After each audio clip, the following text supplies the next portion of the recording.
What's up, everybody? All right. How's everybody doing?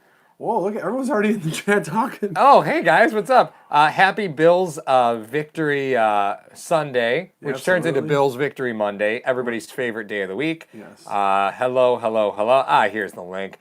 Mario and I are sitting here, and we're like, oh man, we can't seem to find our own live stream on YouTube. Well, I'm glad you all found it. Welcome, welcome, welcome. Welcome, ladies and gentlemen. The Buffalo Bills with an impressive 37-20 victory over the Miami Dolphins today. You're willing to call that impressive?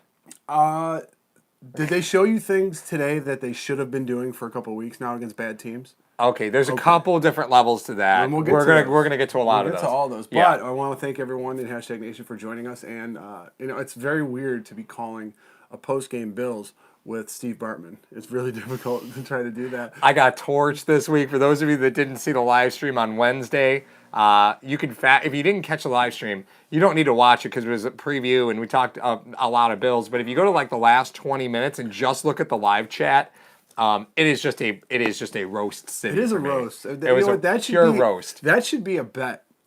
One of our bets that we have that the person loses has to sit for 3 minutes and get roasted by the chat and the other person. Oh, that would be great. That would be hysterical. I think it'd be funny. That would be great. So No Mo Screen comes in right away, 7-3. G-Rock, hey guys, what's up? Mario and Paul, should we bench Levi Wallace for Kevin Johnson? We'll definitely get to that. That's from Brendan Zielinski. 7-3. It's weird to say, but 7-3. I mean, you can't be mad at that. You can't be mad at that. They beat teams they're supposed to beat. They lost to teams that they, with the exception of the Browns. I mean, that was a tough matchup for them. I understand that. And other than that, they flashed a graphic. I'm sure all of you guys saw it during the game. Is that they've had the easiest schedule in the first 11 weeks, and now, like as you said many times, Paul, the gauntlet comes in. I think the teams that they have to play now are 29-16 or something like that, and it's going to be it's going to be a true test to this team whether or not they're going to be a playoff caliber team.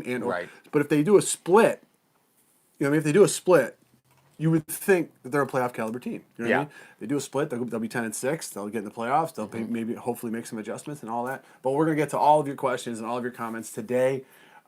We also have 2 videos coming out this week. I'm making them as we speak.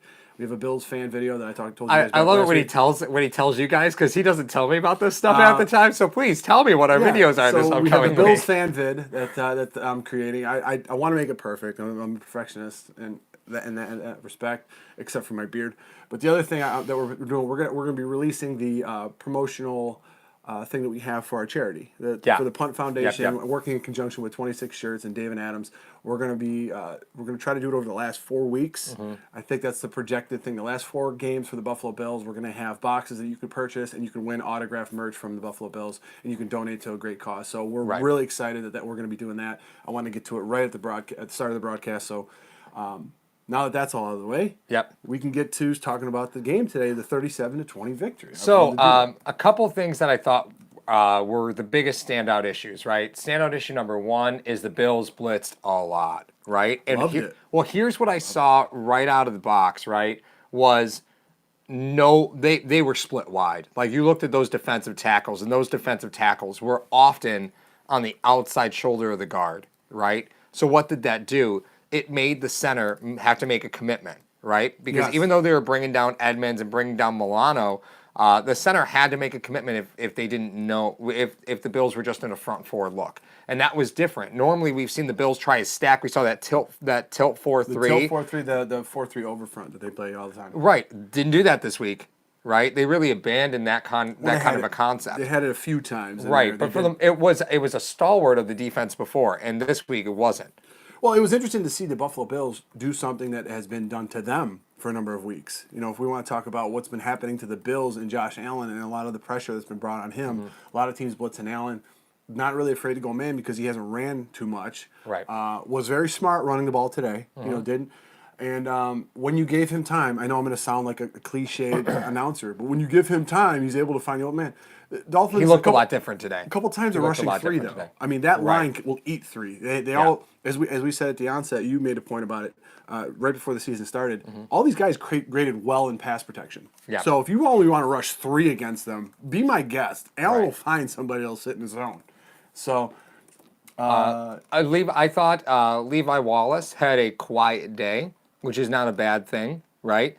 but Kevin Johnson played great, and Brandon Zielinski had said that. Yes. Yeah, Kevin Johnson really stepped up as far as play time. He played a lot more snaps. But here's what I saw. Right, I didn't see the Bills in true nickel. Ciaran Neal went out with being evaluated for a head injury. Yeah, he may have a concussion. Yeah, know about that. but the Bills really didn't go true nickel for most of the game, right? You saw a lot of Lorenzo Alexander, so they were really in a 3 linebacker look, and that put Kevin Johnson on the field. I think a little bit more than what he had been. Well, you want to talk about it.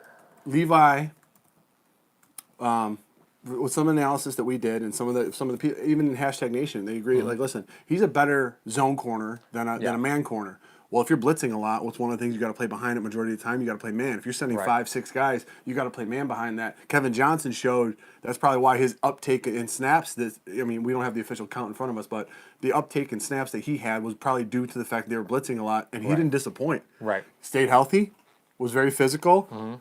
Closing on a lot of guys when they did catch the ball, and when they didn't catch the ball, he was all up in their face. It was very impressive today.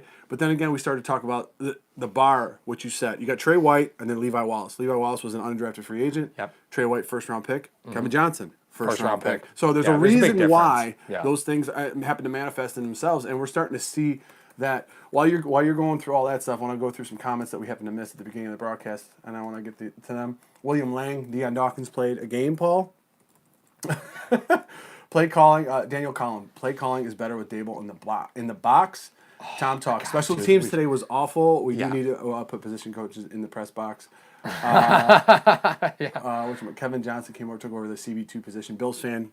And then the other thing, the Bills fan came in and he said, John Brown on pace for 90 receptions, 1,307 yards, and 6 touchdowns. Yep. What was the one comment I wanted to get to? It was freaking hysterical. Nick Schupak over in Sportscaster. Maybe today we learned that the Bills are talented enough to smack bad teams, which means we may be good enough to play with good teams. I also wants in on that charity giveaway. So absolutely, of course, Nick, we'll let you know.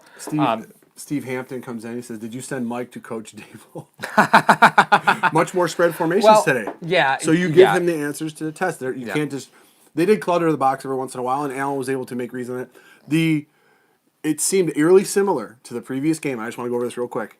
The third down play, the touchdown to Knox. Yeah. Very similar. They sent a bunch of guys. Yep. And Allen was able to find Knox over the middle. The safety didn't come down in time. Right. He hits Knox. Knox played Rambo today. Sure did. One of the things we talked about on the Friday film room was Knox is a player. He's a baller. You need to get him the ball. You need to get him the ball in space. He is. He struggled a little bit in the block. Well, and he's not a target hog, right? So people are going to expect Knox to be a big part of this offense, and understand that what they're going to do is they're going to find holes in spaces to where Knox can really be effective. So he's not going to be a guy that's going to get 7, 8, 10 targets a game. No, that's not who he is. He's not Travis Kelce, right? When people talk about wanting a number one tight end or wanting a guy who can contribute, Knox is going to be a 5-target guy. But the opportunities that they're going to craft for him, because his skill set, he's relatively solid in run blocking, and he's really this team's number 1 tight end. He truthfully is a tight end 1. Well, if you talk about from where the guy came from, because usually there's an adjustment period for players that come out of college. Right. Now, he was playing behind DK Metcalf and Hollywood Brown at Ole Miss, right? Right. So he's used to not being the number 1 wideout. So it's a comfort thing with him. He's able to get very comfortable in that. Matthias Walter, cheers. Thank you very much. Oh, Matthias. hey. We got a little Miller Lite and Dos Equis. And then Mario, we got the grab bag of beer. We've also got Flying chain. Bison, some Rusty Chain. Yeah. I always drink beer, and that includes Dos Equis. That is worse than your John Gruden impression. Okay. All right. Awesome. Evan Anderson, I want your takes. I want your takes on Daboll's mustache. That's the analysis we need. Yes. He looked like he was channeling, Rich, our buddy Rich said. He said he looked like Andy Reid. Yeah, that's it. So He looked like a manatee. You kidding me? let's talk about Daboll in the box. Paul Berg, stay up in the box, Daboll. That's it. They have better food there. That's why Daboll. Oh my God, That's why stop it. they had snacks. That's why Daboll called a great game. Evan Anderson, the Singletary fumbles, worrisome or just an outlier? I think it's just an outlier. Just an outlier. Well, you know what? And I made a comment on Twitter during it, and we'll get to Daboll. It's really quick. Like when he makes those shifts in the hole. Mario grabbing his balls again. Jesus Christ. It's the I'm Miller done. Lite. It's the Miller I'm Lite. done. The champagne of bears. The champagne. No, that's not it. No, that's Miller. No, it's not. It's High Life. That's highlight. So when he's doing those shifts, as a running back, you're naturally taught to shift whatever up for your outside hand. All that. I think when he makes all those cuts in the hole, I think he's naturally doing that because a lot of times when he was in that zone read scheme in college, he had a lot of room before he got to the outside. Right. So he was able to get free of somebody and then switch it up. But in the pros, these guys are all taught to always swipe at that ball. I don't think it's really worrisome. I think it's just something, if it continues, it'll be worrisome. But as of right now, I think it's gonna be I'm all right. not really concerned by that. And the fact, here's the thing, right? He's going to see more touches, and there's a learning curve to the NFL. So he's not going to make that mistake again. He's not going to make that mistake again. Let's talk about Brian Daboll in the box. Let's talk about what's in the box. What's in the box? What's in the box? No. Well, you can make your 7 reference with Brad Pitt. I thought it was hilarious. Like this just tells you the difference of mindset that Paul and I both have. Yeah. Immediately when Daboll went in the box, it's really funny. You talk about the movie 7 at the end. Of it. What's in the box? It's Daboll. And I was laughing about it. He goes to the Saturday Night Live skit with Justin Timberlake and who's the other guy? It doesn't matter. Andy Samberg, whatever. Yes, Andy Samberg. The you know what in a box. Yeah. He starts. That's just the difference of chaos that goes on. Step 1. Steve Hampton. Cut a hole in the box. Step 2. But you had mentioned previously, I think this is a very valid point. And this has been weeks, right around the bye week. That's the step before you're gone. That's kind of what we had talked about, right? So Daboll, when he got hired by the Bills, he spent the beginning of his career up in the press box, right? Up by the press boxes. And that's where he called the games. And then once the quarterback carousel started, Daboll had to come back out of the box and back onto the sideline. And that's where you saw a lot of game management go to garbage, right? It really got tough after that. You see so much more. Obviously, I will agree. Yeah. You will see so much more up there than you do on the sidelines. Perhaps sending him up there and only having Dorsey. Now, maybe Allen had too many guys in his ear on the sideline. Maybe Daboll's telling him something. Dorsey's telling him something. I'm curious. I'm just throwing stuff out. I want your perspective on something. So let's say Daboll's calling down, and Daboll's connected to Allen. So Daboll's in the box, but he's connected to Allen, right? So when he's giving the call, do you think he's also giving him his reads by saying, listen, if they come out in a cover 2, you're going to look this way. If that linebacker drifts out, abandon that side of the field, get back to the other side. It could be because they ran a much more up tempo. They were up at the line quick, so they had their formation set with like 24 seconds left. And remember, so he's talking to him the whole time. Because the play clock, that microphone doesn't shut off till 15 seconds. Yes. So Daboll could be in his ear when they're snapping the ball at 21, 20. Daboll's in his ear right before snap. I wonder if when it snaps, they cut it. They do cut it when it snaps. Right. But right before his ear, Daboll can look at that formation and he can give Josh the answers to the test if he's up in the box because on the sideline he's not able to do that. So very, very, very big change. Derek Jeffers, Daboll has his in a box. Sure does. Derek Jeffers also. I read a different one apparently. Oh really? Jeff Farner says Daboll needs to lose the stash. Derek Jeffers says, do you think Buffalo finally has an identity? Balanced game plan, right? And I think that comes from being in control of the game for the whole time, right? You were in control of the game the entire time. The hurry-up offense in the fourth quarter kind of bothered me a little bit. Did that bother you? Archuleta made a comment during the broadcast about, listen, he should slow this down and all that stuff. But if you were only up 10 at that point. But if I understand the clock management and everything like that. Yeah. But if what you're saying, hopefully, not hopefully, but if what you're saying manifested in itself, where Daboll was in his head, looking at it from the top. All right, listen, they're rotating here. This guy's leaning. This guy's doing all this other stuff, and all these things that were manifesting in itself. If that was working the game throughout the game for him doing that, why not keep doing that? You know, we always get mad at them for abandoning certain things that work. That one run pass to Gore. Yeah, it didn't work. No, they tried to run the clock. No. I mean, I understand. Maybe they were just throwing some plays they wanted to throw in there. But the thing about it, if that was working the whole game, why abandon it now? Why change? And the thing too, on the sideline, he could just be like, Daboll could just say, "Listen, tell Josh this," and he can interpret it in his language for him, possibly. You know what I mean? He tells Dorsey, listen, you got to tell him he needs to look off this safety, go right, do this, X and Y and all that stuff. So then Dorsey can communicate that to him. Mm-hmm. So it's not just Dorsey and Daboll on him on the sideline. Right. So I don't know if Dorsey's in the box. I don't know where he's at. But we saw a very different team, not just, hey, play loose, have fun, be a baller and everything. But he was playing a much more managed game. His reads were good. They weren't really getting a lot of pressure on him. When they did get pressure on him, he was smart with the ball. Yeah. Putting a hand in who's the guy from Clemson? He got kicked Wilkins? out of Wilkins. Putting a hand in Wilkins' face and keeping him at bay. Well, Are you kidding me? He closed that hand as he got to the sideline. Well, it's semantics. Yeah. Semantics. The quarterback. Listen to his apologist. Oh, yeah, it's fine. It's fine. It doesn't matter. Hey, those guys are trying to kill me, all right? That's the thing. So I do want to get to a couple things in the chat. Derek Jeffords, thank you, sir, real quick. Oh, hey. Very impressed today with Oliver, Luggett, and Knox. Luggett, this was his game. Understand, he came from Miami, former so this first was rounder. his game. Yeah, this was Well, his game. that's Phillips. You said Luggett came from. Oh, I'm sorry. No. Yeah. I'm sorry. I meant Phillips played well. He was very emotional. He gets up for these games. We know that. Yep. Luggett, like I said, former first-round pick, came in, played very well. You talk about these guys that are fighting to stay in the league. Yep. You know what I mean? That's They're it. fighting They're to stay thirsty. in They're thirsty. Bills Fansivity 83. Hey, cheers. McDermott won a challenge. Hey, have a drink with us. Sean McDermott won a challenge. And he and I got into an argument. We didn't talk at all during the game, except for that. I called him because I was actually out doing a thing, so I didn't get to watch all the first quarter. So he and I were talking about the challenge. And Mario's like, I can't believe they're challenging this. Why are they challenging it for? I wouldn't have done it. I know you wouldn't have. And Because here's the thing. I stood on the opposite side of that, and I said, know. I understand why you're challenging it here. Okay. You have the opportunity to flip field. Brady what are you went down losing? again, Ronald Lennox. I'm sorry, I didn't mean to cut you off, but anytime Brady goes down, I want to. It's all caps, so you might have got hurt. But the thing is this: you give your side of you give your perspective of the fumble because it was just after the onside kick. They just recovered. Yeah. What was the score at that point? It was 14. It was barely a one-score game. Maybe 9 points. Yeah, it was close. Like it was barely over a one-score but, game. But and Nation will correct us if I'm wrong. But they just get the ball. I don't like the challenge because I like keeping those timeouts for in case Miami does score if they kick a field goal or something. You have another timeout in your pocket. Those things are gold. It's an incomplete pass anyway. It's 2nd and 10, and your defense has been playing lights out until that point. Yeah. Why not keep it? But I can understand why he did it, but I wouldn't have done it. Like me, you guys know this by now, hashtag Nation, I'm a very conservative play caller and manager of the game. I don't want to go too far outside the box. Frazier went outside the box today. Yep. Daboll went outside the box today. Yep.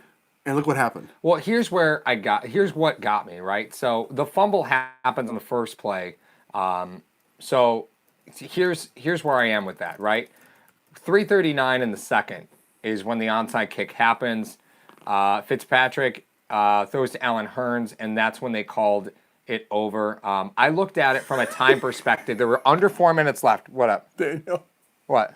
He goes, Daboll went outside the box while being inside the box. That's pretty funny. I tell you, Daboll calls a much better game when he has trail mix to snack on. Oh my God. It must be it. He eats So anyway, trail mix up there. anyway, We got a sour cream Pringle and onion one that he was eating earlier. So the reason that I was okay with them challenging that was because Miami's going to get the ball back at the start of the second half. There's under 4 minutes left in the quarter before halftime. Gotcha. You have an opportunity to challenge something. You're not going to use those timeouts. You're not using the timeouts to conserve the clock. So that's why I'm okay with them challenging that, because it was an opportunity to snag a possession back before halftime, because if Miami holds on to that and even kicks a field goal and they come back and then they score a touchdown in the opening drive in the second half, you just swung 10 points. And here's an opportunity to stop that. Right? Okay. It's a timeout you can burn because you had all 3 of them. What do you care?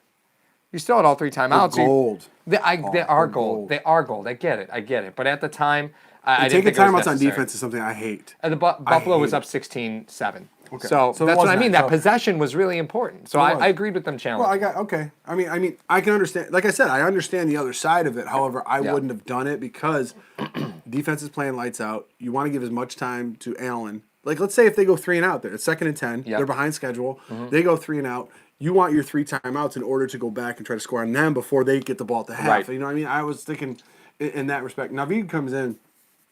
Very important, a very crucial point. The status of Naseki, which I thought, number one, very classy for the Dolphins to come over and say what's up, and then all the defenders for the Bills when he was driving by, they all came up.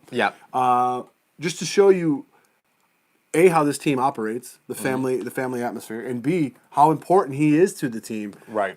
So him, and you know, I saw Daboll cover up Ford initially when he first came in. Not that he had never played. But he had a tight end over there. He chipped with a back. He Yeah. did a bunch of different things to help Ford in his transition, because like it's different when you're splitting time and then when you're the man. Right. Now he's the man. Obviously it's post game. We don't have any reports to give you guys, but now he's going to be the unfortunately, man. we're not going to know for a No, couple we days. won't know for like 3 or 4 days. But the way that it happened, that guy's swinging around. That guy's like a 260, 270 pound player swinging in the back of his leg. I thought initially he turned his leg, he turned his ankle, but it could be a break. It could be a break. You know what I mean? So it's tough to say right now. Unfortunately, it's just you just have to pray that at worst it's a sprain. But if it's a high ankle sprain, man, that's 4 weeks. High ankle sprains are no joke. Those don't go away. You'd rather have a break. You'd rather have a break than a high ankle sprain. I know. High ankle That sounds terrible, but he's it's 330. true. I mean, it's not like he's going to be able to rest that. It's very true. Ronald Adams comes in Buffalo with 7 sacks on the day, though. Yeah, big. And you know what? Ryan Fitzpatrick is really good at calling protection schemes, but this Bills defense, blitz. And we've talked about Tremaine Edmonds not being a very effective interior pass rusher because he has a tendency to get a little sticky. Ed Oliver better thank Tremaine Edmonds for Ed Oliver's first sack on a QB. I saw Paul Berg call it out. Today was Ed Oliver's first QB sack because remember the last sack he had was against Miami quarterback Albert Wilson. So you better thank Tremaine Edmonds because the center and guard committed to Edmonds and left Oliver wide open, and he was able to just knife his way through. Well, he was able to scale it down because the first time he was left wide open, I can't remember which game it was, but he came right up the middle of the way, touched him, and he went by the quarterback. Yeah, got a little excited. He got a little excited. How about Starr snuffing out the screen pass and going over getting him? Oh, you know what? It's Ed Oliver. Oh, come. That's the one redeeming quality. Shut up. He had a great game today. He did have a great game. But the play that impressed me most from Ed Oliver today was there was a pass just out the left hash mark that went to Devontae Parker. Tremaine Edmonds was going to murder Parker on the cutback. Parker sees it, gets out of the way of Edmonds, and Ed Oliver trips him up from behind because Parker was gone. He was gone. There was a corner just to the outside of him. Parker had the angle on him. He was gone. And Ed Oliver, for whatever reason, realized and didn't stop and turned around and made an ankle tackle on Parker that broke that up. You seem like you're going to... what's wrong? Devontae Parker is not a slow man. No.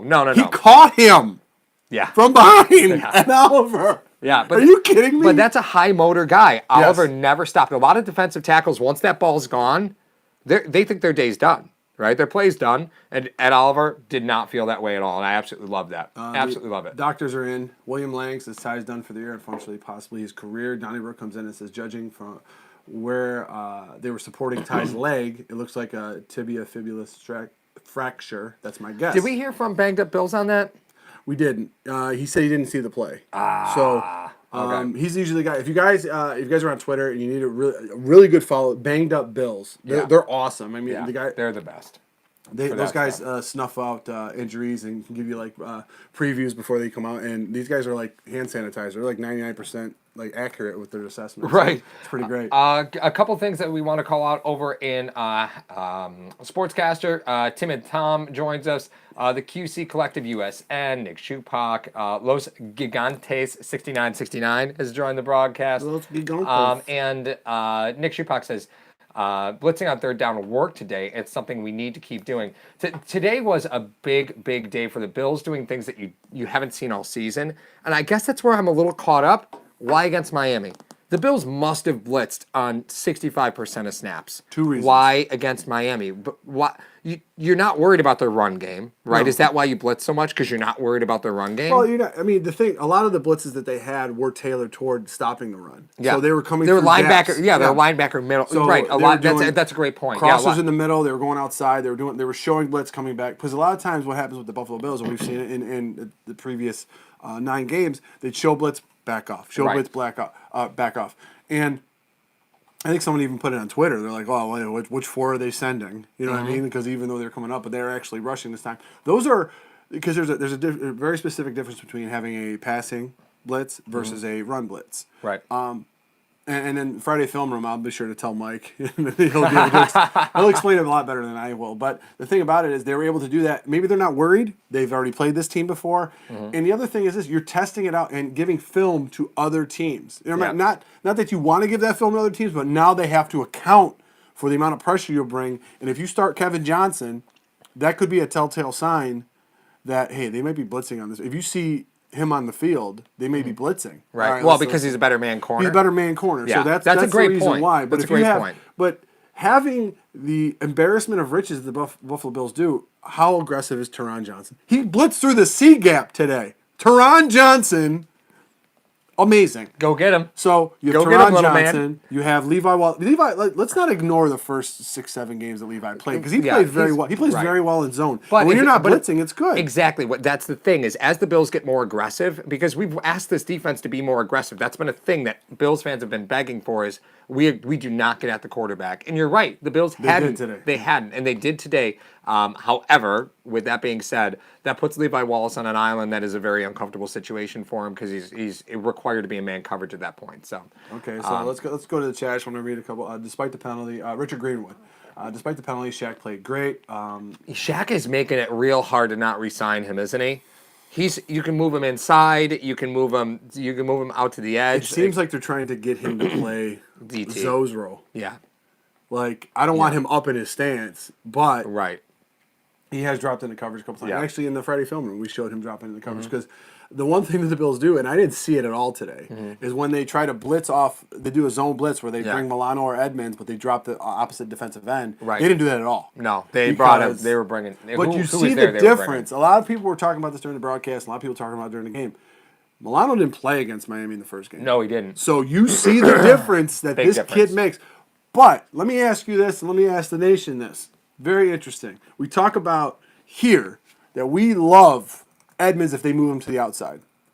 And I understand that. That's a personal preference from us.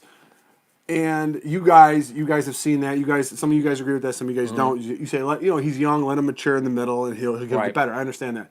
But a lot of times, when they were sending Edmonds, it was off the end, and they shifted Milano to the middle. And what do we see? We see a very aggressive defense that is covered. Yep. Fitz had nowhere to go. Yep. So is that where those guys are? Okay, we play a nickel base. We can blitz out a nickel base now. Right. And we could still cover it on the back end where Milano's not the rusher that Edmonds is. Right. I think we'll all agree that. Even though he's good, he's smart with it. But They don't use him on the interior to rush. Like when they bring Milano, they bring him on the outside. Well, Milano's 2 1/4. I wouldn't put him in the middle anyway. But, I mean, he's a monster. He's sideline to sideline. The kid's great. Yeah. And I just loved mixing it up. Right. I mean, you didn't just do the status quo. I think the playing loose comment that McDermott had, while it may have seemed like it was tailored toward the offense, he was probably giving Frazier a message too, or else he was going to take play calling duties a little bit. Right. So I don't know. Like but from what I saw from the game, it was amazing. Ultimate Guitar Wizard, Josh is the man. Henry Friedman says Oliver. It doesn't. Ali says Oliver doesn't get much penetration. Right. That's what she said. And really, to be honest with you, Jordan Phillips has been playing so phenomenal in both run and pass sets. There was no reason to not play him, right? But with that being said, Oliver saw a decrease in snaps, and you saw what he looks like in single, right? So once they started bringing some additional pressure with those linebackers up the middle, Oliver, I thought, was really effective today. I thought Oliver played a pretty good game. I saw somebody comment, stopping the run early was big. Let me see who said that. Roger Clark, stopping the run early was big today. You cut the knees right out from that offense, right? You cut the knees right out from Miami's offense. You make a team one-dimensional, the game is over. So if I went to the matchup, let me just go to the matchup real Charity, quick. Youngstown, shout out. 23 rushing yards for Miami today. 23. Yeah, terrible. Mikey Mike, did Trent Murphy play? Trent Murphy did play, but remember, his role is to set the edge. He's not a pass rush guy. Explain that to me. What, set the edge? Set the edge. All right, so his job is to make sure nothing gets outside of him. Usually asking me this question. I know. That's why I love doing it to you. So his whole job is to make sure nobody gets outside of him. That's it. That's his whole job.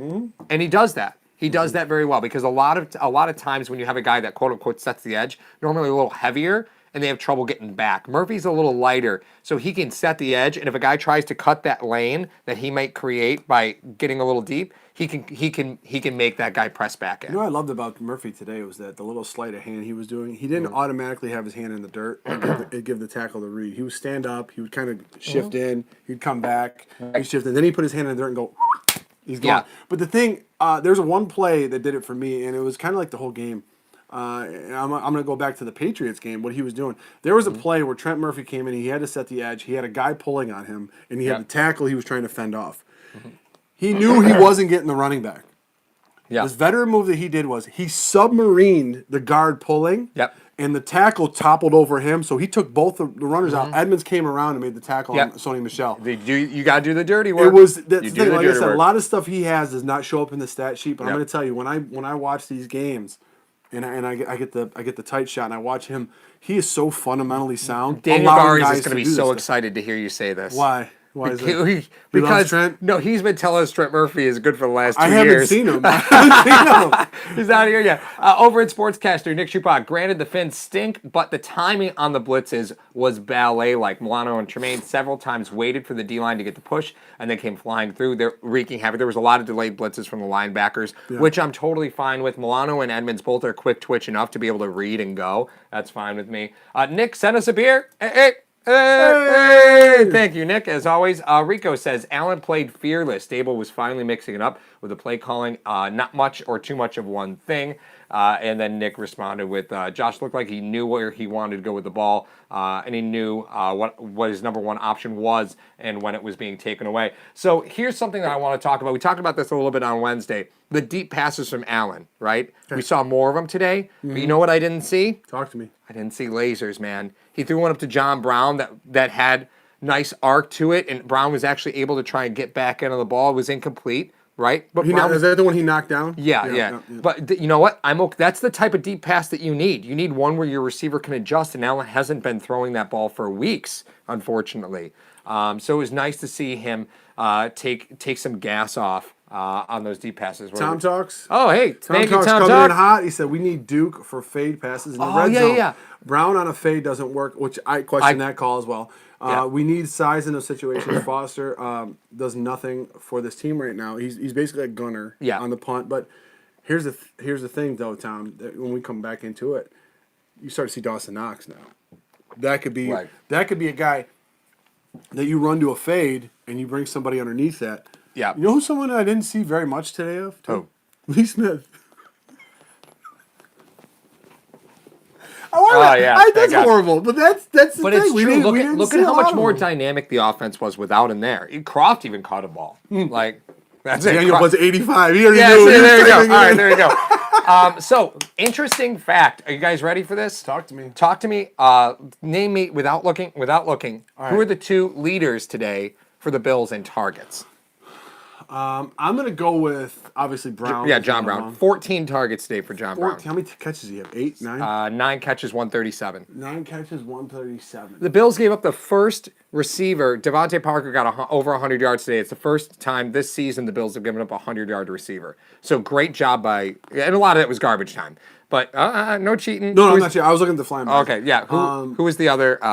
Who was the other leader in targets today for the Bills? Brooks says Brown and Knox. William Lang says Brown and McKenzie. I think McKenzie's the sneaky one. I think that's the only reason you asked me this question because McKenzie was the second leader. Hey, Naveed. Yeah, Naveed got McKenzie. William Lang got McKenzie. That's right. McKenzie had 6 targets today.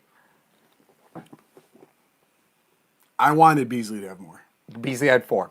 Beasley had 4, but he caught 4. He caught 4. So you know it's four, like 4. It's like Wendy's. 4 for 4. I'm not talking to him anymore. That junior bacon from Wendy's is on point with the Dave's cherry cream soda. I can't do bacon. Really I can't do bacon on my hamburgers. Can't do bacon on my hamburgers. What's wrong? You're too much man for your burger. So Beasley. Damn it. Beasley comes in. Mario's just like, let's talk football. Yeah, let's do this. We start talking about food. It'll be a 2-hour broadcast. No, but the thing is, what I like about Beasley is like, okay, it seems like Beasley. It's Miller Lite. It's water. It from doesn't this, matter. Yes. Can you hand me the bottle opener? Absolutely, sir. Thank you, sir. But the thing about it, I like about Beasley is that he's your safety net. You know, it's almost like you know he's going to be open. So okay, yeah, is your prime? He's not. That's what I'm starting to take out of this game and seeing how this offense operates on all cylinders is the fact that okay, I want to see if this guy will open up from my read. But I know I have Beasley in pocket. Yeah. So if some of those plays, he's like, listen, I know I'm going to have Beasley on this. Let me look to my first read. Oh, my first read is open. I'm going to throw it there. first read's not open, I can dump it to Beasley. 4 for 4 is a big statement. The fact that the 4 times you targeted this guy, he was always open. Yeah. So I venture to guess a lot of time when I watch the film, he's going to be open a lot more. Right. So, I mean, I'm a big fan of that. Dawson Knox playing over the middle. I do want to go back over to Sportscaster. Nick sent us a thumbs up in Sportscaster. Thank you, as always, Nick. Rico says he realized that you need to let Allen play more loose and not make him be afraid to take chances. This was an offense, I think, that really did take some chances today, right? Now, mind you, Allen didn't have a single pass that was even close to being intercepted. Maybe the long pass to Brown, if the defensive back is reading it a little more, maybe that's possible. But for the most part, near none of those passes today from Allen were in danger. And I thought that was great. We go back over to YouTube. Jack Patrick says, no Lee Smith penalties. Mikey Mike says, Cover One told me that Lee Smith is incredible, though. I mean, there's a role that he operates as an extra plays, offensive lineman for you. Right. Even though he's an eligible receiver, he's really an extra offensive lineman, which I don't know if he may come into play or may not come into play now that Naseki's out. But here's the thing about... I think that differently because okay, keep going. No, what I was saying though is that he didn't play a lot today, and you started to see the explosiveness of this offense, and they were still able to block it up and do a lot of things. Yeah. I understand he may be a great locker room guy. He's a veteran. Yeah. He may have that role on this team, and McDermott loves those guys. However, I don't see him as far as if you're putting him in there, you're almost like tipping your hand that you're going to run. Yeah. And or if you're going to pass, he's not a really viable threat for you. Yeah. So, all right. That's just my take. I see this differently, and I'm willing to make a bet with you right now. Let's you guys go. are all witnesses. Okay, you ready? Boy, I'm gonna get roasted. 2-minute blitz. That's what I'm going to call it. When we let the chat just have their way with us for 2 minutes, and you can't defend yourself, that's what it is. Muhammad Ali said, "Muhammad, is it Paul roast yet?" Yeah, right. It's not time yet. It's not time yet. So it's never time. So I'm willing to bet a chat 2-minute blitz. You can't defend yourself. We'll do it the following Wednesday. So obviously we have no bets for this week, but for this upcoming game, that Lee Smith is inactive and Duke Williams is active for the next game. And here's why. Even though you have, right, we're worried about Ty Naseki's health, I don't think Lee Smith helps Cody Ford. I think they're discovering that Lee Smith doesn't help Cody Ford, covering him up. Right? So the best way to help Cody Ford is maybe to get teams a little wider. Duke's a solid run blocker. I'm willing to say that Duke is active over Lee Smith next week. If Lee Smith is active over Duke Williams, 2-minute blitz. I'm willing to take it. Bring it on. I'll do a 2-minute blitz for you because did you forget who we're playing next week? Are we playing the Broncos? Yeah. Yeah. Who they got in the end? Well, listen, I understand. You want to leave Ford on an island with Von Miller? Yeah. Spread him thin. Spread them thin. Listen, Get ready for your 2-minute roast to Paul on Wednesday. I'm all about breaking necks and cashing checks. Evan Anderson, Mario, toast time? I think it's toast time. Hey! Thank you, sir. Appreciate it. Jack Patrick has put in there. He's not spamming, but I think he said on to Denver like 3 times. It's pretty awesome. Well, and a lot of people are going to say, okay, so Buffalo beat Miami. But this was a team that gave Buffalo some struggles. Did you have a twin brother you didn't tell me about? No, do I have a twin? P. Swizzy.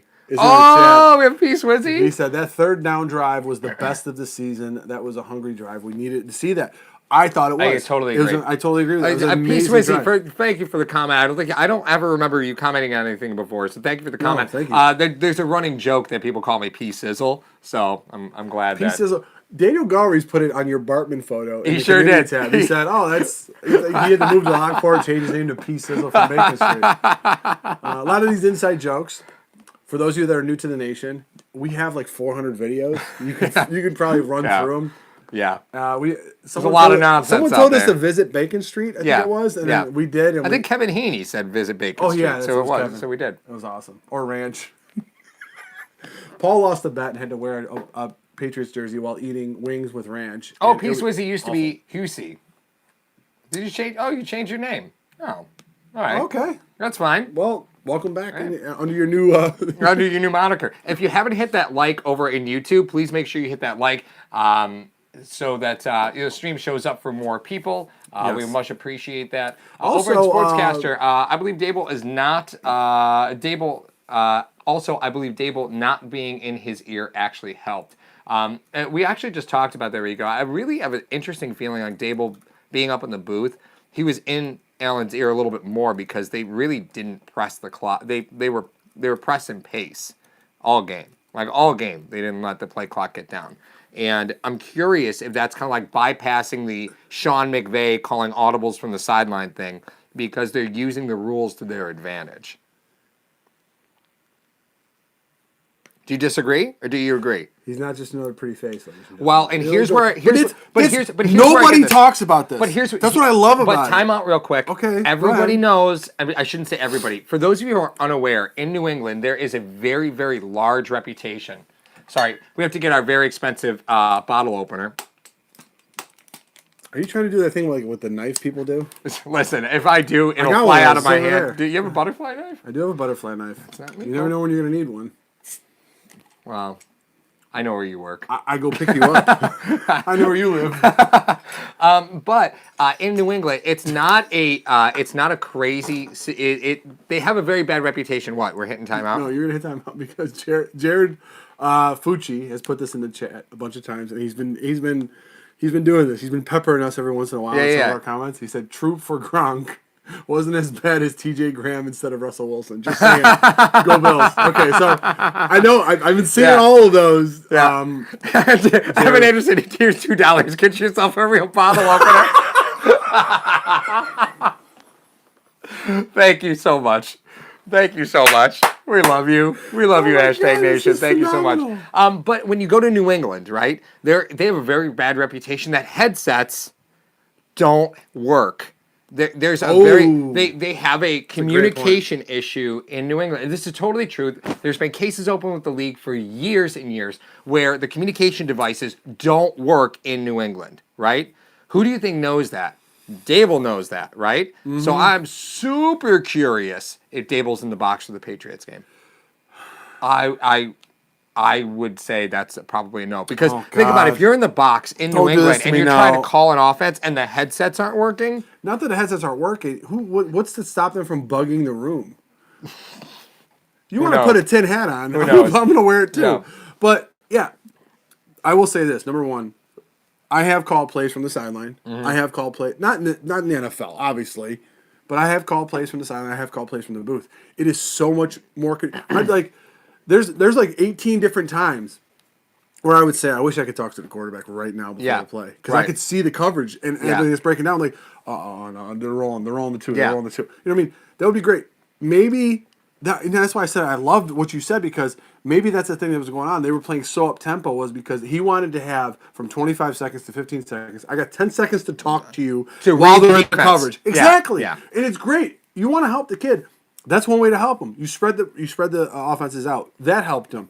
You told them, all right, just let it go. Just let it go today. If you turn it over, we don't care. They don't have any running backs. They don't have any wide receivers. And again, the Bills played super aggressive on defense. So it's not like they were trying to generate turnovers. They were trying to generate stops. They were trying to generate 3 and outs because you talked about it for years. Mm-hmm. 3 and outs are basically turnovers. So you can generate enough 3 and outs, your defense is doing its job. Nick Shupak says, since I'm superstitious, I like to keep things to myself, but I can finally let this one out. If Josh Allen is truly ready, should they bring back the fun and gun or the K gun, right?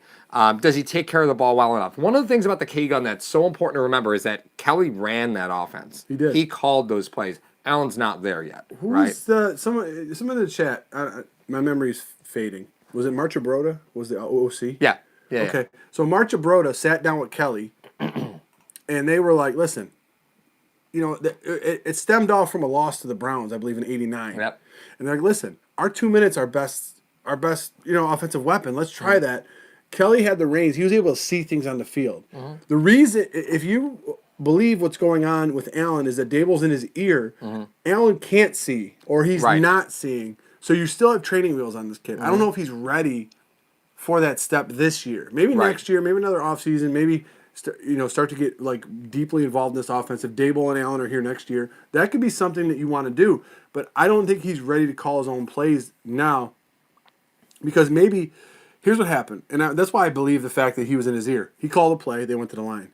Allen went up and checked a bunch of times today. So he's like, listen, Daboll called a play for Allen to run, and then he'd be in his ear and go, no, check Right. this. Right. Okay. So then Allen would go and call it, and then 15 seconds would cut off. If you rewatch that game again, maybe he's snapping the ball with 10 seconds left. Right. When he finally gets into his cadence and makes the right call. So does that flip your narrative on Daboll if that's the case? Is the fact that, okay, maybe you're horrible at calling it with the chaos down in the field, but if you're in the box and all you have to do is sit there and watch a game. I wanted him there. Yeah. And we have a video in the Wayback Machine talking about, that specific thing. So it's weird. It's so weird. I would love to see it. And you're never going to get a straight answer out of that.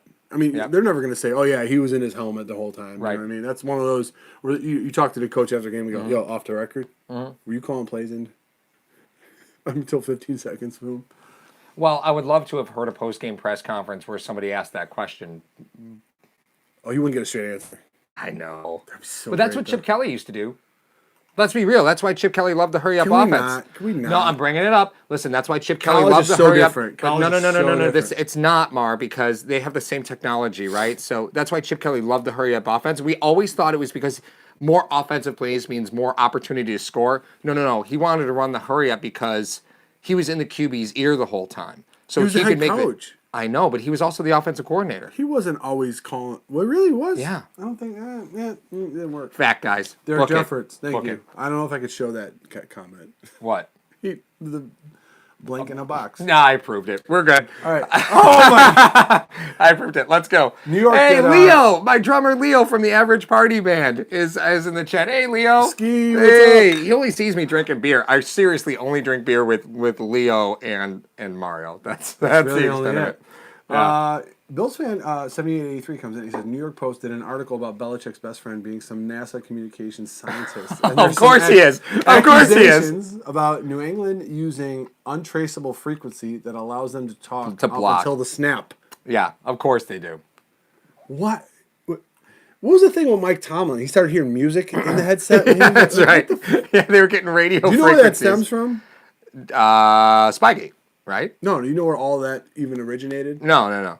When Belichick was a DC for the Giants, and Parcells, and the Giants would play the 49ers, everyone knew the 49ers had scripted plays, and it was something that was new. The West Coast offense was just coming in and all that stuff. The Niners would say that their headsets went down.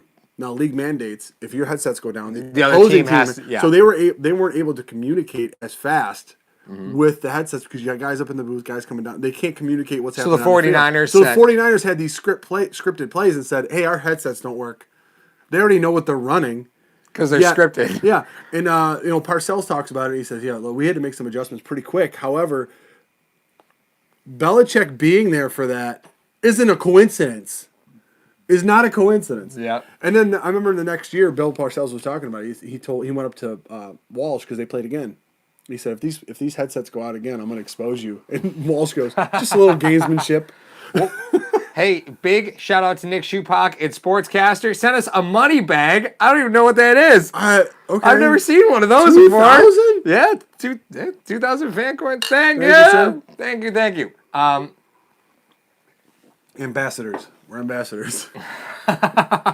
So yeah, any questions you guys have in Sportscaster, please make sure you throw them in the chat. Obviously, the chat on YouTube is always banging, so make sure you're putting your chats in there. It's a little bit easier to get a hold of us in Sportscaster than it is in YouTube, FYI. Also, when you're watching the game on Sportscaster, much more real time. We do play-by-play. We're set to do play-by-play next week. For Denver. We're here for Denver. For when Lee Smith is inactive and Duke Williams is active, and then you guys get a 2-minute blitz on Mario. I'm very excited about this. And I'm very excited. Thanks to Nick and his wonderful team, we're going to be able to show the game.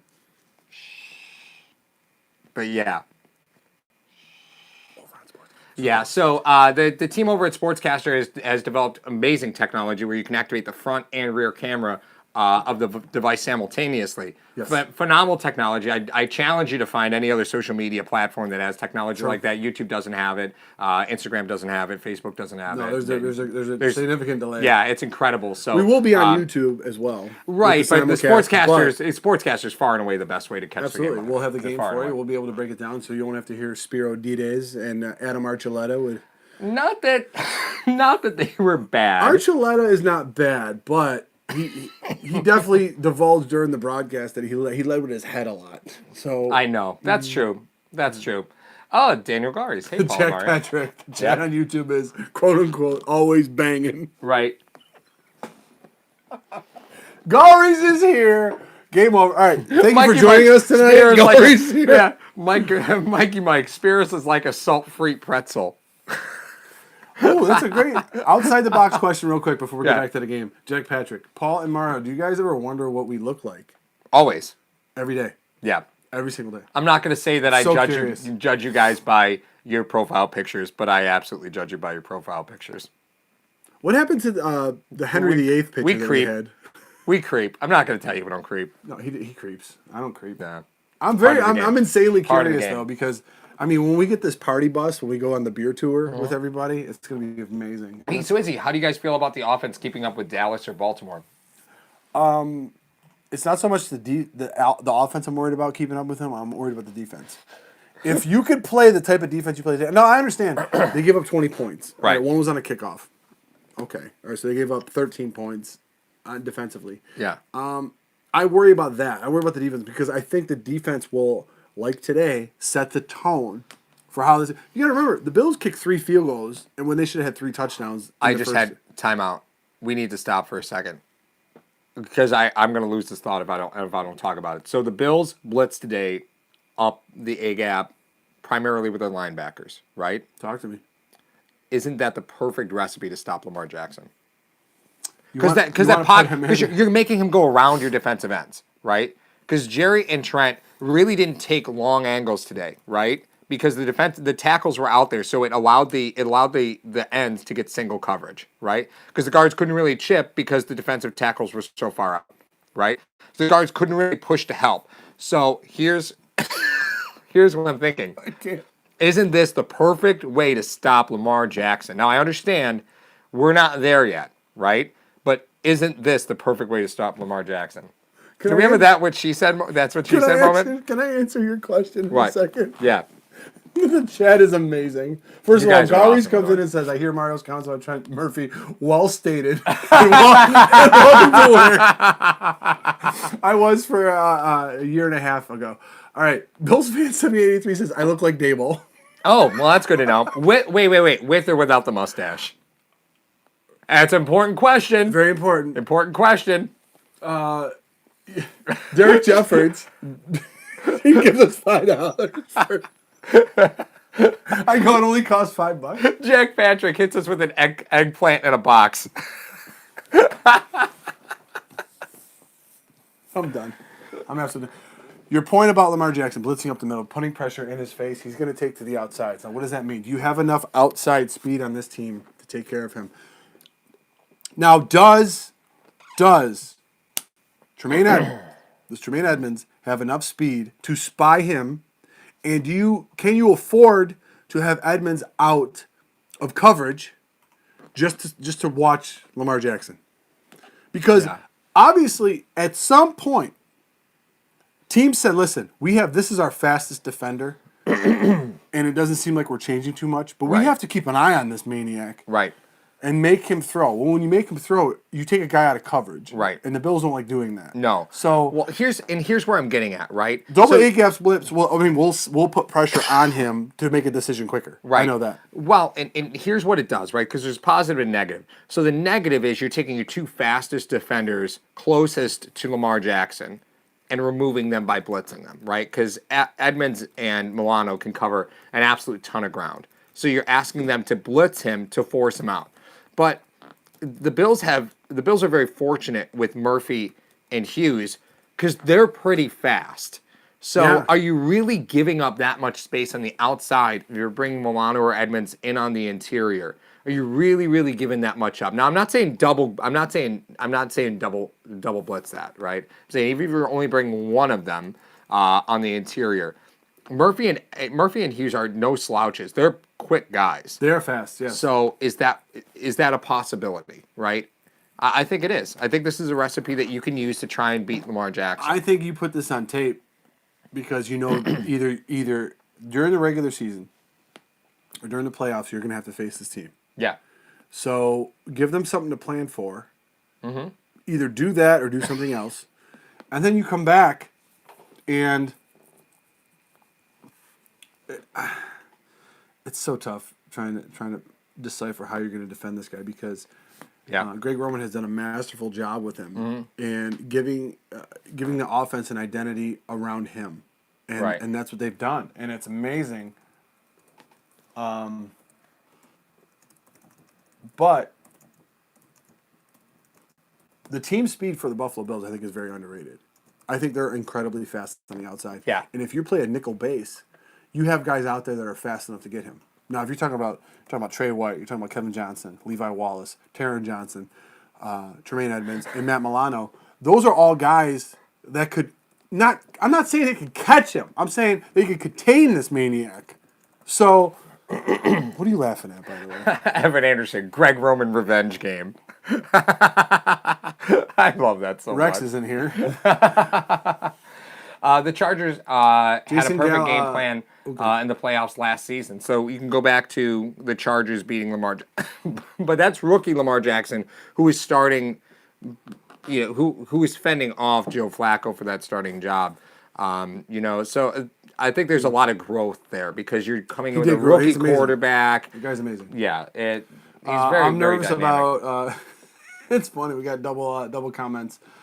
Jason comes in and says, "I'm nervous about Von Miller versus Cody Ford," and Andrew Pagano comes in and says, "I'm nervous about Cody Ford versus anyone." That's hilarious, but I'm not that nervous about him because he has got substantial playing time, and just like any other position, any other thing that you're going to do is that he's going to develop. He's going to get into a rhythm, Right. Okay? He's definitely going to get into a rhythm about what he wants to do and how he's going to block certain guys and how. Usually the rotating thing I think is weird because you don't develop a rhythm with some of these guys. So, are we talking John Kelvin? Because they said, can the Buffalo Bills not have a 300-yard passer and go to the Super Bowl? Hey, you know what? Fitz threw for 300 yards today. I think from a game management standpoint, if you're looking at, I think you have to, and I think that's a great point. You have to reframe 300 yards, right? 300 yards for Josh Allen is not 300 yards for Jim Kelly was passing, right? Because really, Kelly only ran when absolutely necessary, right? Well, he was a middle linebacker that played quarterback. Like he had that mentality. He was a dog, you know what I mean? So. But for Allen, you're looking at all-purpose yards. I've always said that, right? You really have to reframe 300 yards into all-purpose yards. And Allen put up 300 yards today in all-purpose. That's what you need. You need him to move you down the field 3 times, full length. You need him to move you down the field. Derek Jeffers says, "I'll take 14 or 400 yards. I would any day."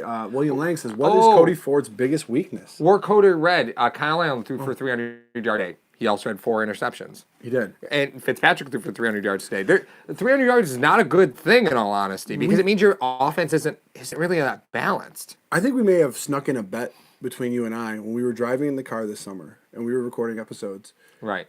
We talked about what do you think is the realistic average per game for Allen, and I think we said 215 to 225 is the realistic average for him because what that means is that you're going to have a steady balance of with the run versus the pass. If he doesn't make any mistakes, your defense is good enough to hunt. So therefore, and this defense needs to start generating turnovers. Right. They didn't generate today, did they? No. No, none. Nope, none. 37 points was all generated off of no turnovers. Right. Oh, no, the fumble. I'm sorry. I'm an idiot. Oh, yeah. But it was at the end of the half. Yeah. And that wasn't exactly a strip fumble either. I don't know. No. I don't know. Remember old-fashioned trousers. Stop it. I already responded to that one. Don't you worry about what I said. Stop it. Blind Squirrel finds it. Well, I'm going to have to do the show solo in a second. Piable says, I hung out in a Finn's live chat till all 200 left at the end of the third quarter. Oh, my God. That might have been more people than were at the stadium. There might have been more Dolphins fans in that live chat than were at the stadium. Yeah, Bill's... Man, the Mafia takes everybody over. Right. Mafia takes everybody over. Yep. We want to make another announcement. Believers Talk on YouTube. Oh, did he hit 1,000 yet? Joe is knocking on the door of 1,000 if he's not there already. If you like our channel, like our content, please go over to Joe from Believers Talk. I'm checking right now. I gotta look. He was at 990 when I saw him when I talked to him on Wednesday. John Calvin said already there. Oh, what? Evan Anderson, he already hit 1,000. Did he hit 1,000? Hey! Bonus! Yeah, buddy. I'm gonna text Joe right now. Call him. Put him on speaker for everybody. Yeah, I'll put him on speaker. He's probably sleeping. He just called the game, the poor guy. He just called play-by-play for us on Sportscaster. I know, he's pretty tired right now. But, guys, thank you. If you're over there and you subbed to Joe from Believers Talk, he does he does a lot of breaking stuff that happens. You know, guys get cut. Guy gets hurt, and now he can do a lot more because he'll be able to live stream. He will. He'll be able to live stream everything. Yeah, man, that's awesome. I'm so happy for Joe. And the nation. Thank you guys for those of you that are subbed to him as well over there. So that's pretty awesome. He went to 1,001. 101? Okay, nobody discontinue the Gmail account. Stop it. Okay, we're calling him. All right, let's see. There we go. Let's see what happens. Do a live feed. Yeah. Let me call Joe. Hey, Hey, Joe! how Dude, we doing? we're on the post game, and we just realized that you're at 1,001 subscribers. Yes, sir. Yes! Yeah. We just gave you a shout. Very much. Everyone's congratulating you in the chat, man. It's awesome. Congratulations. Awesome. Yeah, we're so Awesome. pumped. Thank you very much. We made sure that nobody canceled their Gmail account. So, got to cover that up. Got to cover that. No, we just wanted to thank you again for doing the broadcast for us on Sportscaster and being such a great partner with us. We really appreciate everything that you do. And, we're so thrilled that you're finally at 1,000 subs, man. Thanks a lot. Yeah, same to you guys. It's been a great ride, so I appreciate it. Make sure you charge your phone now that you have mobile capabilities. Yeah, that's right. That's right. The last thing you need is breaking news at 12%. It's terrible. It's the worst ever. All right, thanks a lot, guys. Excellent job today, man. We'll see. We'll talk to you soon, brother. Take care, buddy. All right, later. Oh, I'm so happy for him, man. Yeah, what a good day. What a good day for Bill Sports. What a good day for Bill Sports. That's awesome. So now we're usually banging the drum at this point, saying what the Bills need to fix, what they need to improve, what they need to do this, that, and the other thing. Mm-hmm. Going against Denver, I know it's early. However, we're going to be calling the game and everything. How do you neutralize Von Miller? Because that seems like the biggest threat to your offense right now is neutralizing Von Miller. Right. You push him outside. Do you start? No, what I was going to say is, do you start doing the screen game a little bit more? Do you start running even more play action to try to throw him off? Do you run more jet sweeps to him to try to neutralize him? So Ryan Pangborn sent out, and if you guys don't follow Rylan Pangborn from Rap Scouting, he does a great job. He's a funny follow on Twitter. He sent out first half stats on the Bills' offense. I screenshotted it. Oh, yeah, that's right. So he sent out first half stats. He was obviously keeping these himself. Yeah, but Ryan's a he's beast. He's a QB coach at a D3 school. He's former He's QB. phenomenal. We had him on the show a couple times. He's phenomenal. Yeah, really understands the game of football really, really well. So, and his stats were as follows. Okay. So these were run play tendencies in the first half. I didn't see second. Can you check to see if he tweeted out the second half? I will check second half. So first half stats, if it was 0 plus 10. So explain to me what 0 plus 10 is. What the hell is he referring to? Between 0 and 10 yards. Oh, between 0 and 10 yards. 71% run, 29% pass. Play action was 14%. Here's the deal, though. It gets really nasty. So here's the way this all breaks out. On first down, ran 60% of the time, passed 40% of the time. 0 play action on first down today. Second down, ran 17% of the time, passed 83% of the time, play action, 33%. Third down. So what happens if you run the ball on first down and you have success? Yeah, play action opens up on second down. Right, exactly. Right, which makes sense. It makes a ton of sense. Third down, run 12% of the time, pass 88% of the time, 0 play action. Fourth down, run 100% of the time. So. But it's fascinating over the course of it when you look. The Bills were successful running the football because if you go and you look, what was Devin Singletary? Singletary finished at what, like 5 yards a carry today? Let me look. Devin Singletary finished up the day 15 carries for 75 yards, 5 yards a carry, long of 22. So we're not looking at stat inflation here. It's not one long gain. No. It's another plotting game. Josh Allen, 7 for 56, long of 36. We average 8 yards a carry. Frank Gore doing the dirty work, 11 carries for 27 yards, 2.5 yards a carry, long of 6. And that's really what you have to expect from Frank Gore at this point, right? The situations that they're putting him in are typically ground and pound situations, and that's okay. I love that they went split back and they treated Finally! McKenzie like Randall Cobb for the Packers. Remember Yeah, when he used well, to go in the backfield yeah. and be in that split back Yeah. set? I thought that was amazing. Yeah, actually, Miami did the same thing today. They had Jakeem Grant in the backfield with Kalen Ballage. And it's a good look, right? It's a good look because you're instantaneously putting him on a linebacker, right? Unless they're in nickel, a linebacker's covering McKenzie. And that's ideal situation. Probably one of the reasons why McKenzie got so much attention today was they were finally able to scheme ways for him to be open. Because if I you didn't can see get any it, if you can Jets get today. they ran it in the first quarter. They ran a motion. They but ran not motion, a jet. not a jet. Okay. No, they did run one jet. McKenzie was 1 for 10. Was DeMarco out today? Remember, old fashioned trousers comes in. I didn't think he was. Bills was he fan in there? 78. No, I saw him in there, but Bills fan 7883 says Allen was legit in the play action game today. That's one key to slowing down Vaughn. They just keep hammering it. Why does Paul remind me of Mr. Mackey? Mr. Mackey from South Park? Is my head that big? My head's not that big. Jared has a question for you. Are you my puppet? Jared has a question for you on YouTube. Okay. Does that make you my puppet? Because this would be really weird if that's the case. Changes the dynamic of our relationship. Terrifying. But it's Terrifying. definitely something to watch. You talk about Von Miller, get me in the guy. Probably why they're running so many play actions. Probably why they're developing those plays. I'm not worried about Von Miller necessarily against Allen because I think Allen is athletic enough to get himself out of trouble with some things. The thing that I'm worried about is when you have a team that's all thrown together, albeit they played 10 games together, the highs and the lows of a young quarterback, how do you take this game and keep the momentum from that going into Denver and playing them and just basically continuing the hot streak and not feel because this was a dominating performance by the Buffalo Bills, the first one we've seen all year. I mean, you could talk about the Giants game where they beat them 28-14. However, I don't classify that as dominant. It wasn't a dominant. They righted a wrong that they had with the Dolphins when they played them the first time, even though they beat them.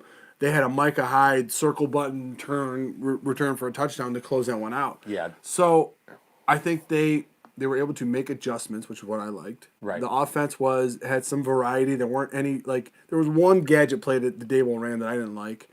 But at some point, you're looking at putting stuff on film. That's what, like the fourth quarter offense. It was in the I looked second at quarter, that. I think, when he did it. Well, the fourth quarter offense, because I was looking at it going, I don't really love the way he's calling this. At some point, you look at it saying, okay, well, we've got a 2-touchdown lead. We can afford to put some stuff on film here just to make Denver and Baltimore prepare for stuff.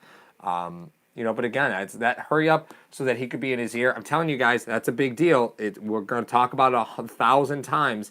That's a big deal. It is a big deal because that audio inside the quarterback's helmet doesn't shut off to 15 seconds or the snap, whatever happens first. So that is a huge deal. You want to talk about Allen being able to diagnose what's happening on the field. If you have your offensive coordinator in your ear telling you what's happening, only good things can happen from that. Unless your offensive coordinator is a total idiot. And listen, Brian Daboll's had this job 5 times now. He's clearly not a total idiot, right? He's not. He's deserved this job, and maybe this is the best way for the offense to move forward. Honestly, Evan Anderson says it. So Daniel Garvey's coming in and says, I'm worried about Cody Ford being at full-time at right tackle. I think he echoes a lot of sentiments of fans being like, oh, okay. Yeah, I think that's Gesicki was fair. kind of the safety blanket and everything. Evan Anderson says, so Mario loses the bet if Lee Smith is inactive next week. No, if Lee Smith is active, right? Yeah, so if Lee Smith is active and Duke Williams is inactive, Mario wins. I win. If Duke Williams is active and Lee Smith is inactive, I win. This is a game that I would love to lose that bet. I would get roasted for 2 minutes if Lee Smith is inactive. Come on, really? I would love it. But here's the thing. I really think that the shoulder issue is a deeper issue for him. Yeah. I don't think he's 100%. But if you bring him back, what does he offer your offense in the red zone? That you just put up 37 points. Those 50-50 balls, okay, I understand that. But you're going to activate a guy just to do 50-50 balls? Well, go back to look at the field goals, right? Because the Bills had to kick a bunch of field goals in the first half. Point. So does he change the way that you're approaching third downs? Because you're already a Cole Beasley who's slippery as a wet snake, right? It's like he's tough. But the fact is that you ended up kicking a 31-yard field goal today. That's an extra point, right? That's an extra point. Not that the Bills have scored enough touchdowns to be, proficient at extra points, but the fact still remains. I like it because not so much what you can do with him to him, like throw 50-50 ball, do these jump balls and everything. I love it what his presence brings for the defense. I agree with that. So you're going to say this, like, listen, they have Duke Williams on the field. He hasn't played very much in this series. Right. They may throw a 50-50 ball. So you almost effectively can go, listen, we're going to play 10 on 10. Right. We're taking Duke out of this. Yeah. We can run a drag under that route. Whereas if Duke wasn't there, they may play zone. Now they're going to play man with that guy. We can run a drag right behind it with Beasley. Imagine for a moment, right, how effective John Brown would be if there was a real legitimate receiver on the other side of the field. From Brown? Yeah, think of how coverage would open up, because everybody knows you just have to stop Brown. He got 14 targets today, man. 14 targets is a commitment at this offense to give him the football. But imagine the quality of target that would go up if you had another legitimate receiver on the other side of the field. Because you really don't. You're using McKenzie. You're using. So you think there's a void with this offense where John Brown is performing as he should? You have Beasley working the middle. You have a tight end that's learning. The other side of the field, there's still a vacancy here. There's still a vacancy here. And so Duke it's Williams either Duke or Foster. Right. Well, I mean, what's the push? What's the push to this bet? Is the fact that if Foster's inactive, but Duke is active? Is that the push? I don't know if we can. I don't know if we can add a push Daniel here. Gars comes in. Did I hear that right? Paul saying something positive about Daboll on the day McD wins a challenge. What a day! Do you agree that the announcer? Do you agree with Steve Hampton? Do you agree with announcers that Allen struggles versus man coverage? If so, is it on Allen or the receivers? Here's the thing I think about it. Allen threw a couple passes today that I'd never seen him throw yet. Yeah. Where his receivers were covered and he trusted them to make a pass. He has not done that yet because what happens with a lot of quarterbacks that come into the league that I've seen is that they want the guy to be completely wide open before they throw it. Google E.J. Manuel. He wanted the guys. Oh God! He wanted them wide open. Oh, get out of here! Oh, I feel dirty. But he wanted them wide open, or else he wouldn't throw it. And you knew this. You knew this. However, there are some guys that throw passes when the guys are covered because they trust that their receiver is going to make a play on this because they know where they're going and the defender doesn't. Today, he threw a couple passes where they were in man, and he still got it done. So I think that trust will grow with his receivers. I think it's an excellent question because he did struggle versus man coverage today. Or prior to today, I'm sorry. He did struggle with man coverage prior to today. What are you laughing at now? Jack Patrick, Bills win. Wipes the 49ers fan. If the 49ers win, it's wow, wow, wow. So what do you get, Mario? I have to ask you a question. Brown chicken, brown cow. What do you get when you cross a brown chicken, brown cow? Brown chicken, brown cow. Dad jokes are in full force. Oh God, yeah, absolutely. Tom Talks. Did you hear the announcers say he has a Dirty Sanchez? Yeah, Adam, Dirty Sanchez Archuleta. That one slipped out. Absolutely, totally true. Nick Schupon called that out on Sportscaster as well. It's nice knowing you, Adam. If people aren't nicknaming Archuleta Dirty Sanchez from here out, I have trouble with society. Start tweeting it. That's it. Well, he's not important enough, I guess. He's probably not. Throw them open. Daniel Gar says, throw them open. I used to hate that phrase until Allen has such a cannon. Throwing people open is not a thing for him just yet. We're not going to see it. Who plays the Sunday night game tonight? Can we just talk real quickly? The play where the Bills caught Miami with 12 men on the field. Old-fashioned trousers. What? I heard Mason Rudolph try to give Myles Garrett a Dirty Sanchez. Well, then this all makes sense, right? This all makes sense. Everything pretty manifests the way we thought. But I thought it was awesome for Allen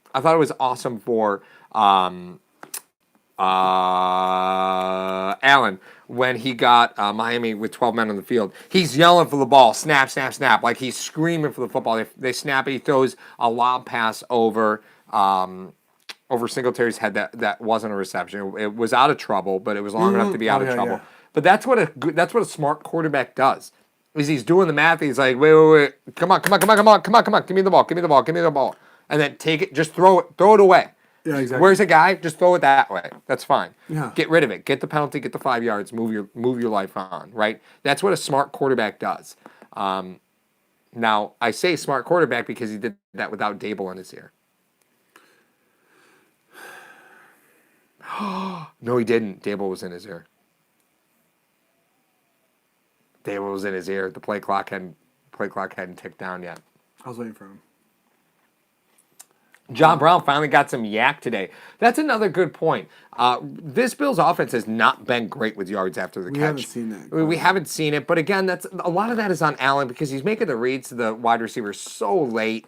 He's getting them just as they're getting covered up. I know we jokingly talk about the throw them open thing. It's an old cliche, and it's kind of the way that it is. Trubisky versus Goff on Sunday Night Football tonight. Mikey Mike comes in. Woof. So you're not going to see it. You're not going to see it tonight. I was hoping that like a guy like Rodgers was there or Wilson. These guys, you'll see when they release the ball a lot of times is that the receivers aren't open, and it ends up manifesting in that. What are we? Breaking news. Ronald Enix. Breaking news at 12. That's it. So what are we gonna do? About I don't remember. I had a point here. Jared or no? No. The Bills game got flexed. That's what it was. What are we gonna do about the flex game? When is it flexed to? It's 4th. I got 21st on a Saturday. Yeah, I think I got flexed to 4:30. On Saturday. Bills fans. Yeah, I think I got flexed to Saturday. Bills fans, what are you gonna do with your life now that a Patriots game got flexed? I want to point out the last time a Bills-Patriots game got flexed, the Bills got beat by like 50 points. Shut up. It happened. I did lose my train of thought, but it's Patriots Bills flex. Did we change to that game? What date is it on? No, we're calling the Pitt game the week before. Okay. All right. So we're calling the New England's a flex game. Joe's got that one. It's on a Saturday. We may have to talk with him about possibly. I'd love to do a live call. I don't know what that means. I would love to call that game in a public place with a lot of the nation. Oh, that would be fun. The one problem that we run into is that it's so much bandwidth to do it on Sportscaster. True, we have to make sure that the Wi-Fi wherever we're doing it. That's the only thing that we have trouble with. Or else we would do it from every bar in Western New York. Oh my God, we would. But the bandwidth on the Wi-Fi happens to be a little bit of a conflict. We can't really hardwire it in, and that's usually what gives us our best. Well, thing. Evan Anderson says, can you do a broadcast all together? You can. The problem that you run into when you're doing broadcasts with other folks is there's a delay, right? So that's where we run into an issue. We do collabs with other YouTube creators and with other people that in the Buffalo media, but oftentimes we run into there's a bit of a delay. A lot of bars have DirecTV too, so they're on a delay anyway. Yeah. So that's what happens. Yep. So let me find out. Yeah, I think that game got flexed to the 21st. I think it was the 21st. Well. We're gonna have to make sure. Daniel says he'll come in town for that flex pack game. It's on baby girl's birthday weekend. Oh yeah. Maybe Bounce Magic. Snarl Bounce Magic is glorious. Can you partner with Rock Sports? And we do actually a lot of stuff with Rock Sports. We do a lot of stuff. Is he referencing? Are you referencing Ryan Lasel and Icy Vic of the Huddle? Yeah, we work with them quite a bit. Yeah. So, well, we talk to them every day. Yeah, 12:21 at 4:30. Yeah. All right. Naveen came in like a champ, like the draft stream. Apex. Yeah. He says, calling a game with a panel. The problem is they live an hour and a half away from me. That is a problem. And they all got kids, so it's kind of tough. So we'll see. Hi, guys. Thank you for your time. Ron Covert, thank you for your time. Oh, why don't they put Ed Oliver at DE? We talked about this as possible path for next year, right? Because you're looking at possibly losing Shaq Lawson. He's playing. He's really playing well. So the odds of him going to another team are becoming greater because I don't really think the Bills.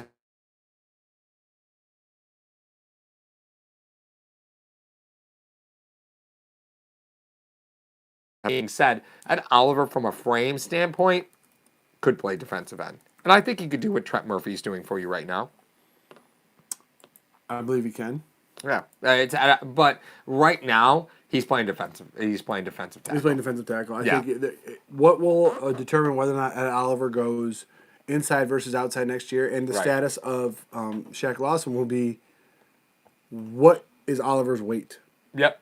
So if he goes up about 20 pounds, he's going to play defensive tackle. They may sign Lawson.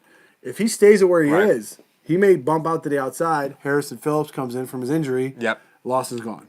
Right. That's my initial thought. Yeah, really the crux of this is if they do not resign Jordan Phillips, Ed Oliver could possibly play defensive end. Oh, I'm sorry, Ed Oliver, if they don't resign Jordan Phillips, Ed Oliver will absolutely play defensive tackle. If they resign Jordan Phillips, the opportunity to move Ed outside exists. Yes. And that'll be just something to watch in camp, so we'll see where that goes. Tough to say. Daniel Galler's calling the game is a two-man job at most. Panel is too much. I mean, they got Gene Steratore. They got somebody on the sidelines. I mean, we could do that. That's fine. We could have somebody in the kitchen. You're like, Ryan, what do you got down there in the kitchen? Just as long as somebody's we're on the still grill. doing good on beer. Yeah, okay, that's all right. Back to you guys. Yeah, that's it. That's it. The hot dogs look good, guys. Oh, if we're doing a stream with them, they're definitely cooking. I'm not cooking. Yeah. So, I think that's it. I think we're at the end of our road. Nice hard stop there. Jeez. Yeah, just like that. Jared keeps asking us. Oh yeah, in order to, he was talking about how to use the super chat in YouTube. So in order to do that, you have to have a Google Play account set up, and you have to have your credit card set up to Google Play, and have money in your Google Wallet, and then that's how super chat works. That's a lot of. It's a lot of steps. That's a lot of chaos. It's a lot of steps. I mean, we got a That's Venmo. why we thank you so much. We got a Venmo. We do. We do. Easier. But that's how we're gonna do. We're gonna do Venmo and Cash App. And do we have a PayPal for hashtag? We do not yet have a PayPal for. Okay. We'll have one tonight.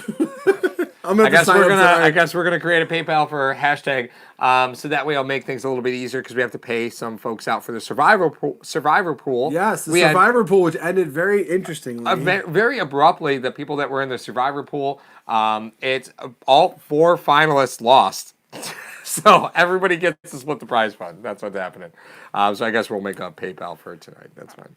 Yeah, I'll do it. Whatever. We'll see how we go. See how it goes. But we want to thank Hashtag Nation for joining us once again for our post game. Hope you guys had fun. Hope you guys got a little bit of feedback from us about what we thought about the game and the Buffalo Bills. A very impressive 37-20 victory. One thing I want to talk about. Can we just laugh for a second of Reed Ferguson on that punt landed on the 6-yard line? Reed runs over to the sideline. He looks at the referee. He goes, "It landed right here." He circles it right on the ground. He's like, "It landed right here." Absolutely. Reed's a character. And Sal Capaccio's there, 2 yards away from him, laughing because Reed's like, "No, come on, you're landing right here, right here." Reed out there with a divot tool, fixing the divot mark. Oh my God! I think Drew had a comment for you. I think it's one of Drew's first comments. What? What I do? Why on earth are you wearing a hat of Canada? All right, so long story. My dad works for the Golf Channel. He runs a tour, an amateur golf tour in Canada and an amateur golf tour in Buffalo. So that's what he does, and that's what this is. So it's just a hat from there. That's what that is. You check the stats from the texts. Ron says, "Thanks for answering my question." Did we We did. We got to Ron's. Oh, we did. Okay, cool. Yeah, we got him. All right, good. Just making sure. Try to hit the. He likes the Patriots and the Blue Jays. Oh my God, no.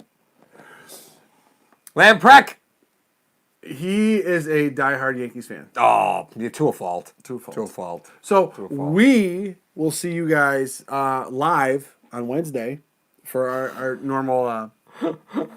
Kieran, I was going to say Mario looks like a golfer. Paul looks like his caddy. It's not the worst thing I've been called next to this guy, so we'll go with that. The funniest one I heard it today. Someone actually told me. They're like, you know what? And it'll be from a person. It's her birthday today. Oh, your mom. My mother's lovely birthday today. You know, my brother and my mother have a birthday. That woman's a saint. She is a saint. But she goes, you know what? You know when I figured it out? You know who you and Paul remind me of? And I said, who? They're like, you ever see those Nationwide commercials with Manning and Brad Paisley? You are a musician. So that's pretty much what I got from her. All right. I was like, Mom, what are you really telling me? You just called us a-holes. Because of the Canadian hat, the areas got called a-holes. Touche. So you'll see us live on Wednesday, Paul and I. And I got 2 videos coming out this week. I'll probably release them on Tuesday and Thursday. Perfect. And then my brother will join me for the Friday film room. So That answers Steve Hampton's question. Is Mike going to be back for the film room? Man. Yeah, I think Mike really enjoys talking football, so I think that's going to be a regular thing. He loves breaking down film. Yeah. And here's the craziest part about there's only 2 plays I told Mike over the past 2 weeks. There's only 2 plays I told him I wanted to break down. Yeah. The Browns game with the 3rd and 4. Yeah. And another one. Other than that, I don't tell him any of these plays. Uh-huh. And here's the craziest part. Hashtag Nation, I'm going to tell you guys this first. He's not a Bills fan. No. He's not. So he will give you the ultimate, most objective opinion about. He didn't even know who Knox was. Mm-hmm. He started watching the film of the things we were breaking down on Friday, and he's like, I love this Knox kid. He's awesome. You know what I mean? So he has no ties to the team, so he will give you the unbelievable, most objective opinion about the play itself, who does what's going on, and he's a former teacher, so he knows. That's the thing about what I love about Mike is that he's great at breaking it down, so that you could figure it out. I mean, there's a lot of people that know football but can't explain it. He explains it wonderfully, and he even teaches me a few things every once in a while. So that's what's great about it. So he really loves Knox. Here we go. Yeah, it's true. It's true. He knows Common Core. Evan, no. Unfortunately, I'm the only one that knows that one. He's down in Virginia Beach, so minus. We're gonna get a minus T-shirt from Mike. He says minus all the time. Yeah. But anyway, thank you for joining us for the live stream tonight. I said goodbye 17 times. You did. That's what happens. You did. So we will see you Wednesday live, but the other 2 streams. The new streams, they weren't recorded in the car. For those of you that were hopeful, the car is in the shop until we hit after the season. A couple reasons for that is one, Mario and I can only really get together a couple days a week. So it's not possible for us to record in the car because anything we record is going to be. It doesn't age well, right? So if we're talking about like Naseki, we don't know any of the injuries. So that's going to impact what we think of going into next week. So there's always something that goes on there. Yeah, it's very tough for us to do it during it. We did it last year, and we knew... We got lucky. We had like 200 people. We talked about a lot of generalities with the team. Yeah, you know what I mean? it just wasn't as If this much fun. happens, it'd be great. And, the nation, the usual suspects who were here for us for a while, loved it. But we just want to be more up-to-date for everybody. Yeah. And that's something for us. But... we will see you Wednesday. 2 other episodes coming, and we'll see you for the Friday Film Room. And then Saturday, exclusively to Sportscaster. Thank you for joining us on both platforms. Yep. We are calling the game next week. Thank you for Joe for getting him to 1,000 subscribers. And Thank you guys for getting Joe to 1,000 subscribers. Yes. A big thank you to you guys. Thank you. Out. Deuces.